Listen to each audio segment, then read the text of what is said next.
Well, on February the 1st of this year, an entire audience was filing into the Paramount Theater in the idyllic town of Burlington, North Carolina, for an evening of comedy with Mike Goodwin.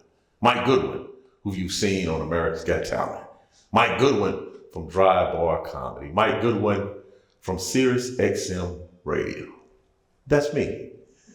They was excited, and I was equally excited because my GPS had just informed me that I was less than an hour away from the Paramount Theater. And then it happened. I saw the Welcome to Tennessee sign. And I knew I was immediately up a proverbial creek without a paddle. I was headed to the Paramount Theater in Bristol, Tennessee, not Burlington, North Carolina. Holy guacamole. I was 3 hours away from where I was supposed to be, and my show started in an hour. The math was not mathing. How many of you can relate to something like this? And I knew I had to make the dreaded phone call to the event organizer. But my first thought was, man, I should just lie. I say I had a flat, a family emergency, or maybe even COVID-28. That's a new strand that is causing entertainers to miss their shows at an alarming rate. But instead, I implemented the ABC formula and I made the call. Hey, Steve, this is Mike Goodwin, and I messed up bad. And here's what happened.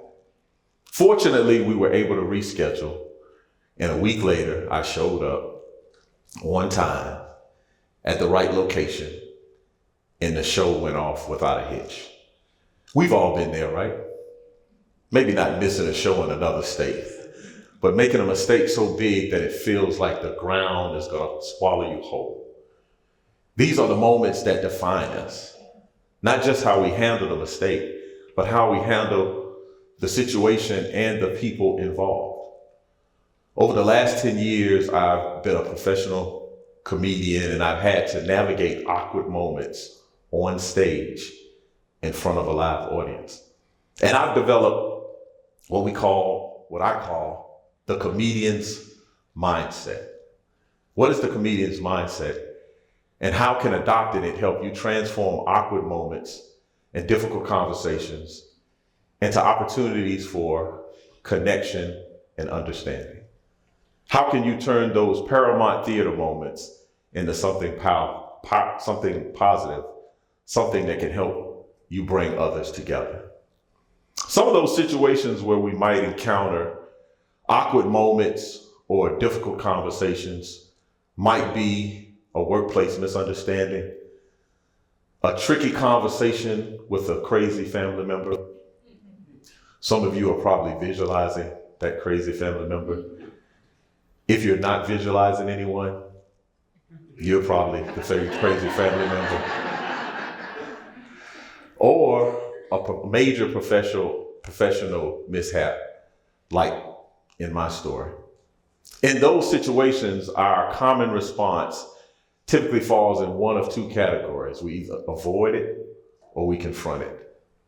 We either stick our head in the sand, hope that it goes away, or we confront it head on with more aggression than necessary. We want all the smoke. So how do we adopt the comedian's mindset? Well, it consists of three key principles: awareness, breathing, and curiosity. ABC, as easy as 1, 2, 3. First, awareness.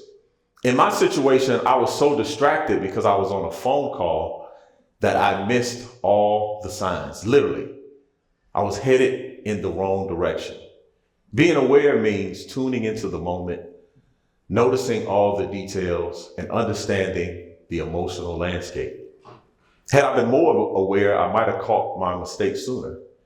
In any difficult conversation or awkward moment, awareness leads us to recognize what's really going on. And it leads us to identifying the humor and the humanity in the situation. Being aware simply means being present. The other day I was running a bunch of errands and I said, hey man, let's take a moment to be present. So I'm sitting in the car and a commercial comes on the radio for LASIK and LASIK Plus. And I'm like, what in the world is LASIK Plus? They don't fix everything in LASIK? And I'm like, what other procedure has a plus on it? You can't get a vasectomy plus. I'm like, yeah, we're gonna cut you off, but we're gonna add a little bit down there for you. Can you imagine the wait list on that surgery right there? Next is breathing. When I realized my mistake, panic set in. My heart was racing, my mind was spinning. I could have easily spiraled into making excuses or trying to cover up the error. But instead, I took a moment to breathe, to calm myself down, and I began to think clearly about my next steps. In these moments of pause, we can give ourselves the space to respond thoughtfully rather than to react impulsively. And finally, curiosity. Instead of judging myself too harshly or jumping to conclusions about how I thought the organizer would react, I chose to stay curious. I chose to figure out what would happen if I just owned up to it. How can I turn this situation or this ordeal or mistake into an opportunity for learning? By staying curious, we open ourselves up to new possibilities and solutions that we might have otherwise not have considered. And often, that's where humor is. Seeing the absurdity in the situation and using it to build a connection. In the Harvard Business Review article, The Business Case for Curiosity, the author highlights the importance of curiosity in the workplace. She outlines 5 strategies for bolstering curiosity. A few of the benefits of curiosity in the workplace are fewer decision-making errors, more innovation and positive change in both positive and in both creative or non-creative jobs, reduce group conflict, more open communication, and better team performance. One of the strategies that I found to be quite intriguing was the encouragement of the why, what if, or how might we day. In another Harvard Business Review article, The Edison of Medicine, MIT professor Bob Langer states that he wanted to transition people from giving good answers to asking good questions. Curiosity can be the catalyst for asking better questions. The most effective leaders are those that look for ways to nurture curiosity in their employees to fuel learning and discovery. Earlier, I shared a story about a professional mistake, but let me share a story from my childhood that shows how these same principles apply in a much more personal and even painful situation.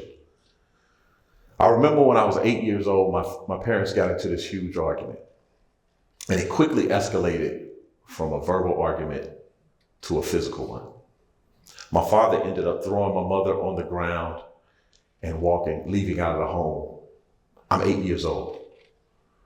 I'm standing there helpless. My mother's on the ground crying. She gets herself up, goes into the kitchen, and starts to prepare dinner. Now, this is not the first time that my parents have been in an argument. This is not the first time that an argument had become physical. But this was the first time that I felt compelled to do something about it.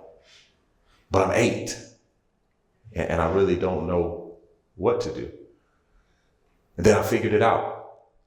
I found myself a few moments later in the kitchen, standing with my mother, telling jokes, making my mother laugh.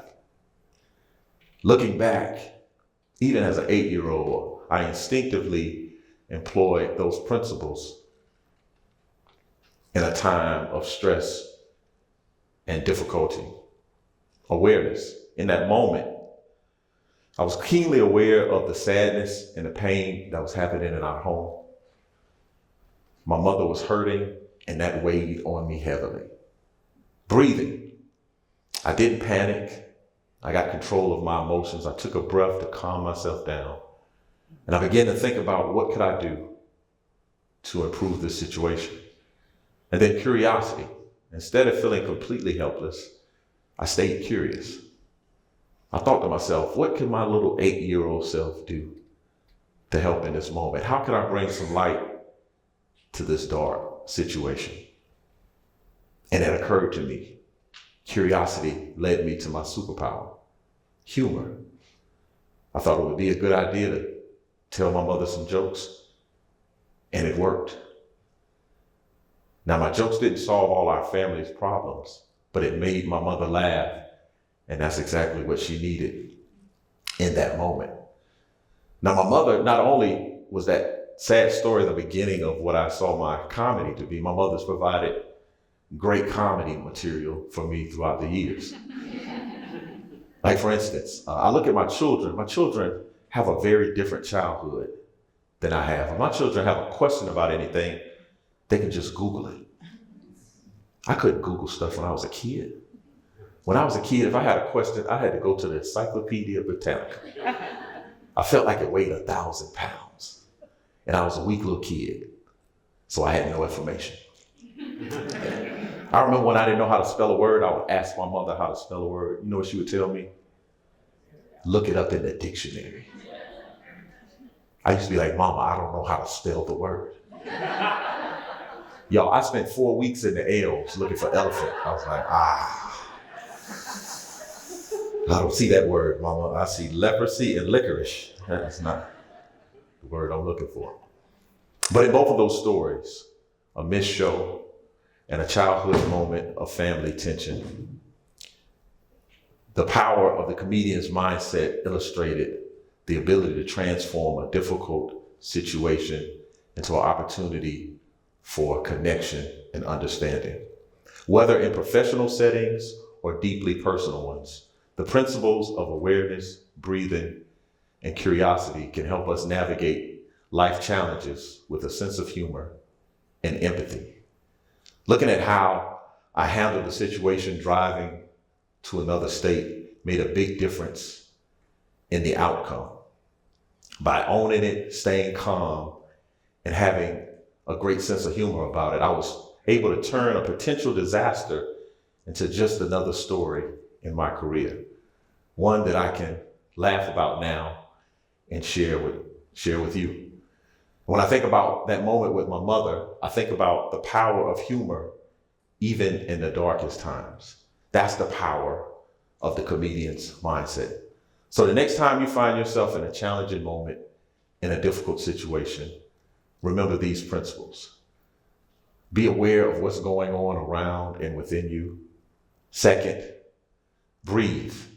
Take a moment to find the clarity in the chaos. And third, stay curious. Don't rush to judgment, but explore the possibilities with an open mind and a sense of humor. Embrace the comedian's mindset, and you can turn your own Paramount Theater moments into something meaningful, something that can help you bring others closer together, and maybe even give you a story worth telling. Thank you.